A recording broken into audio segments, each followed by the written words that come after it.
Hi friends, स्वागत है आप सभी का हमारे channel current affairs daily dose में।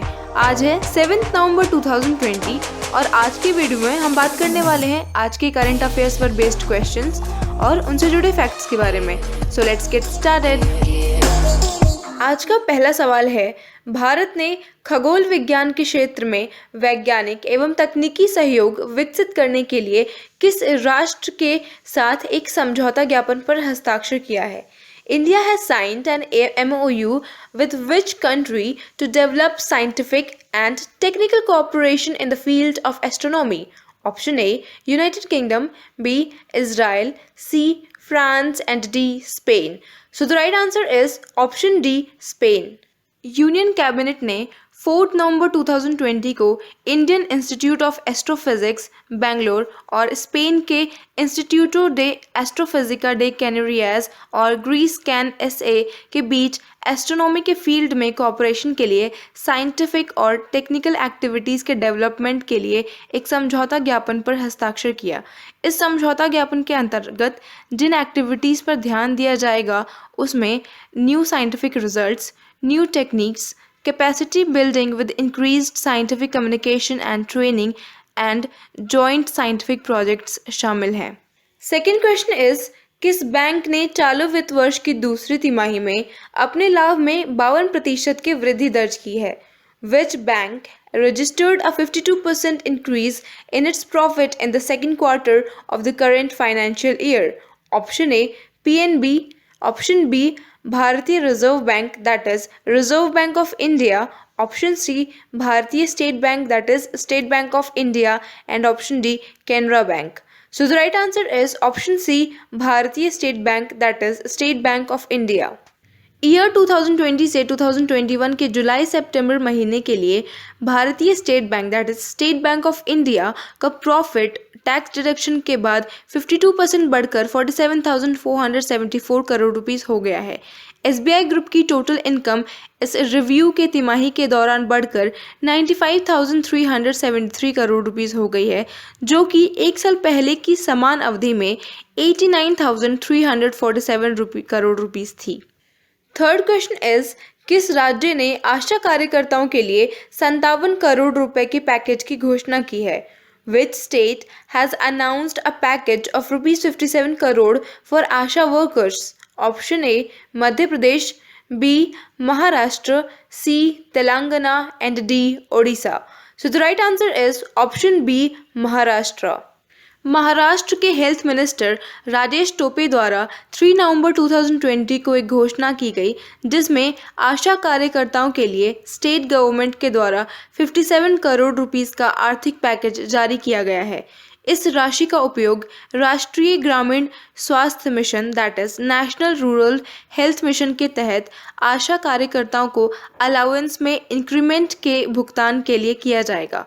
इन आशा कार्यकर्ताओं के काम के अनुसार ही इनका अलाउंस 2,000 से 3,000 रुपीज़ के बीच बढ़ाया गया है. और हेल्थ मिनिस्टर ने यह भी बताया कि आशा कार्यकर्ताओं को जुलाई और अक्टूबर के बीच की अवधि के लिए ये बढ़े हुए भत्ते भी प्रदान किए जाएंगे. Fourth question of the day is, किस राज्य ने स्पंज आयरन और स्टील क्षेत्र में निवेश के लिए एक नई औद्योगिक नीति पेश की है? Which state has introduced a new industrial policy for investment in sponge iron and steel sector? Option A, Jharkhand, B, Odisha, C, Chhattisgarh, and D, Bihar. So the right answer is option C, Chhattisgarh. India के state Chhattisgarh की सरकार ने sponge iron और steel sector में ultra mega project में निवेश करने के लिए एक स्पेशल इंसेंटिव पैकेज देने के लिए एक नई इंडस्ट्रियल पॉलिसी पेश की है. छत्तीसगढ़ गवर्नमेंट के एक आधिकारिक बयान के अनुसार स्पंज आयरन और स्टील सेक्टर की इंडस्ट्रीज में सेक्टर वाइज सब्सिडी सीमा 60% से बढ़ाकर 150% कर दी गई है.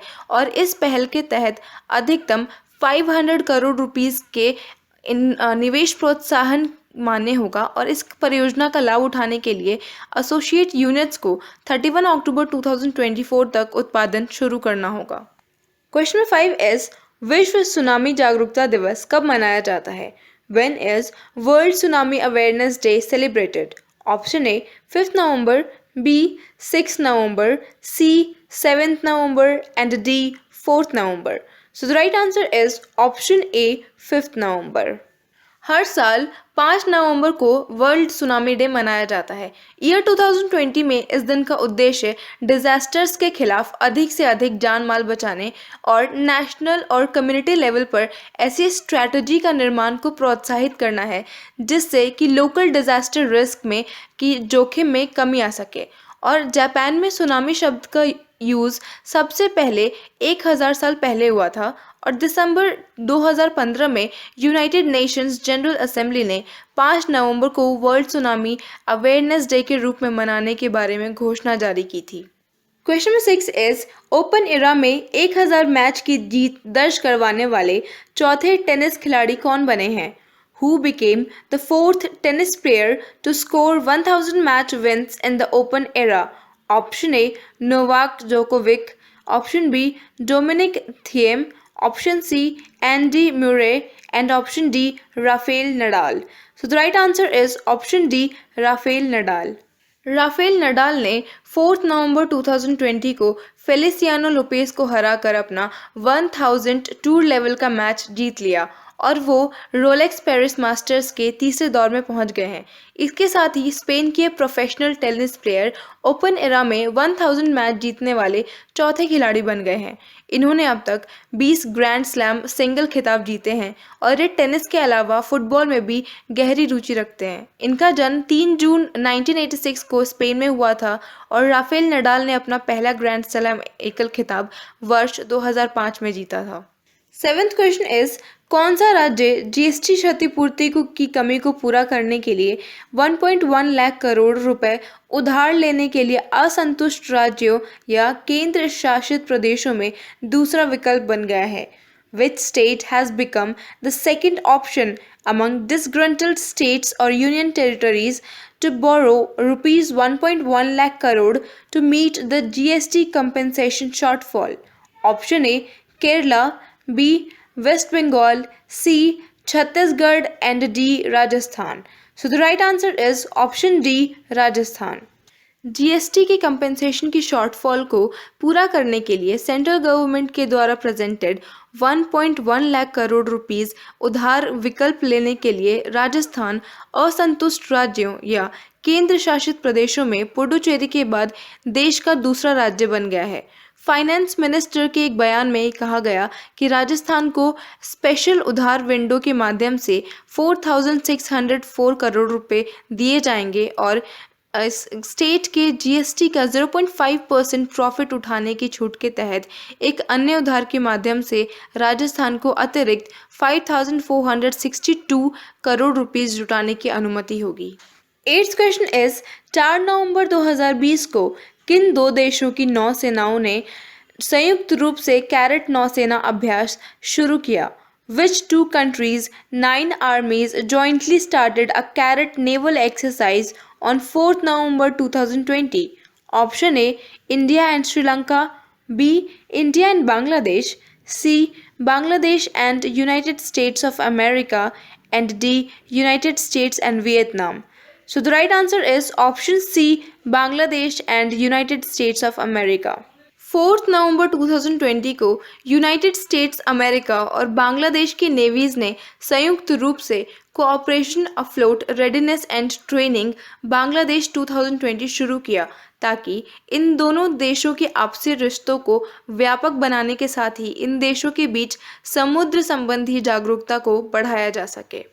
9th क्वेश्चन इज युद्ध और सशस्त्र संघर्ष में पर्यावरण के शोषण को रोकने के लिए अंतर्राष्ट्रीय दिवस कब मनाया जाता है? When is International Day for Preventing the Exploitation of the Environment in War and Armed Conflict observed? Option A 3rd November, B 5th November, C 4th November, and D 6th November. So the right answer is option D 6th November. युद्ध और सशस्त्र संघर्ष में पर्यावरण के शोषण को रोकने के लिए अंतर्राष्ट्रीय दिवस यानी the international day for preventing the exploitation of the environment in war and armed conflicts 6 नवंबर को हर साल मनाया जाने वाला एक इंटरनेशनल डे है। 10th क्वेश्चन इज इनमें से कौन सा राज्य या केंद्र शासित प्रदेश राजस्थान के बाद पटाखों पर प्रतिबंध लगाने के लिए दूसरा राज्य बन गया है? Which of the following states or union territories has become the second state after Rajasthan to ban firecrackers? Option A Delhi, B Madhya Pradesh, C Punjab and D Uttar Pradesh. So the right answer is option A Delhi. इस दिवाली से पहले Delhi government ने 5 नवंबर 2020 को राष्ट्रीय राजधानी में पटाखों पर प्रतिबंध लगाने और हॉस्पिटल्स में मेडिकल फैसिलिटीज़ बढ़ाने का फैसला किया है। दिल्ली में कोविड-19 मामलों के तेजी से बढ़ने के साथ साथ राजधानी में बढ़ते एयर पोल्यूशन के मुद्दे को ध्यान में रखते हुए ये निर्णय लिया गया है। 11th क्वेश्चन इज 40वीं सार्क फाइनेंस गवर्नेंस ग्रुप की बैठक किस सार्क राष्ट्र की अध्यक्षता में हुई थी? The 40th SAARC finance governors group meet was held under the chairmanship of which SAARC nation? Option A Nepal, B India, C Sri Lanka and D Maldives. So the right answer is option B India. SAARC finance governors group की 40वीं बैठक Shri Shaktikanta Das governor of RBI की अध्यक्षता में 4 नवंबर 2020 को virtually आयोजित की गई थी। 12th क्वेश्चन इज हाल ही में किस देश ने पेरिस जलवायु समझौते से औपचारिक रूप से वापस ले लिया है? Which country has recently formally withdrawn from the Paris Climate Agreement? Option A France, B United States, C Iran and D Britain. So the right answer is option B United States. United states America ने officially तौर पर 4 नवंबर 2020 को Paris climate accord से withdraw कर लिया है और इसके साथ ही अमेरिका अब औपचारिक रूप से इस समझौते से बाहर निकलने वाला एकमात्र देश बन गया है क्योंकि 2015 में इसे अडॉप्ट किया गया था। तो फ्रेंड्स, इस क्वेश्चन का आंसर आपको नीचे कमेंट सेक्शन में देना है। द क्वेश्चन इज डिलीवरी के दूसरे बैच में भारत को कितने राफेल जेट मिले हैं? How many Rafale jet has been received by India in second batch of delivery? Option A 2, option B 7, C 5 and D 3. So friends, drop the answer in the comment below. तो friends, आपको ये video कैसी लगी हमें comment करके ज़रूर बताएं and give us a thumbs up if you like this video and do share and subscribe for getting more content like this. Thank you.